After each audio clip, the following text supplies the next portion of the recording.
Okay, this is my bathroom. Kind of a hole in the floor, if you ask me. What caused all this was back over here, I had a shower. It was a little 3x3 shower, too small for me. I could barely turn around without knocking something over. Almost broke my toe with the shampoo bottle. Um, that plus over here, there was some mold growing on the wall, and I knew it was inside the wall. So I tore out the shower, and the subfloor underneath the shower right over here was all rotted out. So I pulled that up, and as I was pulling up the tile, I noticed that around the toilet, which was right here, this subfloor was rotted, and I had a soft spot right in here. So I pulled up the subfloor, as you can see, and I noticed this joist here was rotted from about there to here, and they tried to do some repairs,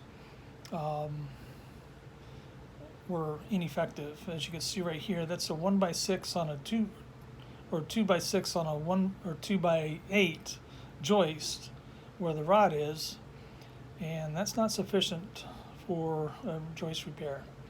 So what I did was I cut out the rot from here to here, put in a new piece, glued and screwed that in, and then went back with a longer 10-foot 2x8, same size as the joist.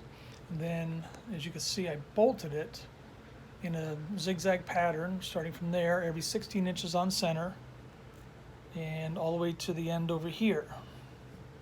And that's also screwed and glued on. Now what I got to do is do the same thing over here, cut it to get the rot out, separate it out, put a new piece in, and then sister the new joist part here, and then do the same zigzag pattern on the bolts. And once I'm done with that, over here where that shower was, you can see, if you look real close, that base plate on that wall is rotted out. What the former owners had done was they took that spray foam insulation in the small cans for doing around the windows and doors and whatever, and they just filled in the gap. I guess they were just trying to keep the critters out. Well, luckily that's not a load-bearing wall, so it didn't really affect it a whole lot. But what I got to do to begin with is the pipe here for the drain has to be moved over here where the joist is.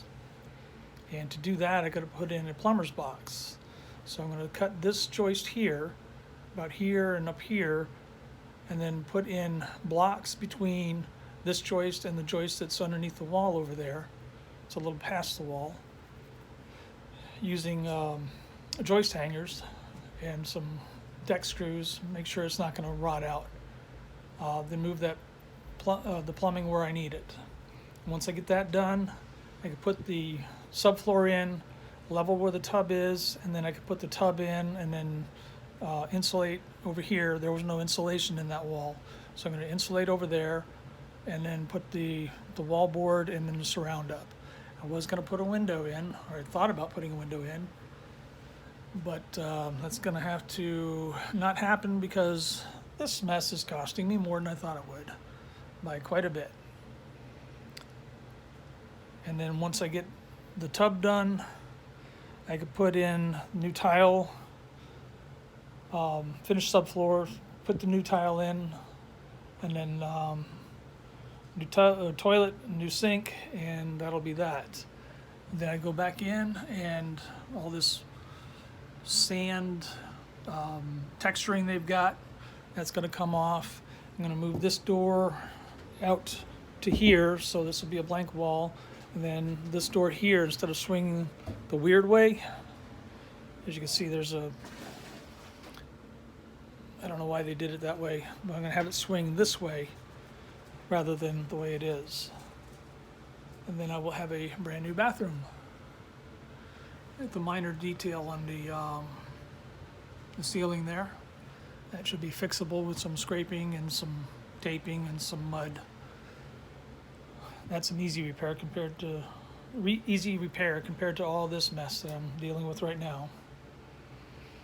And unfortunately, this is my only bathroom, so guess where I'm using the restroom?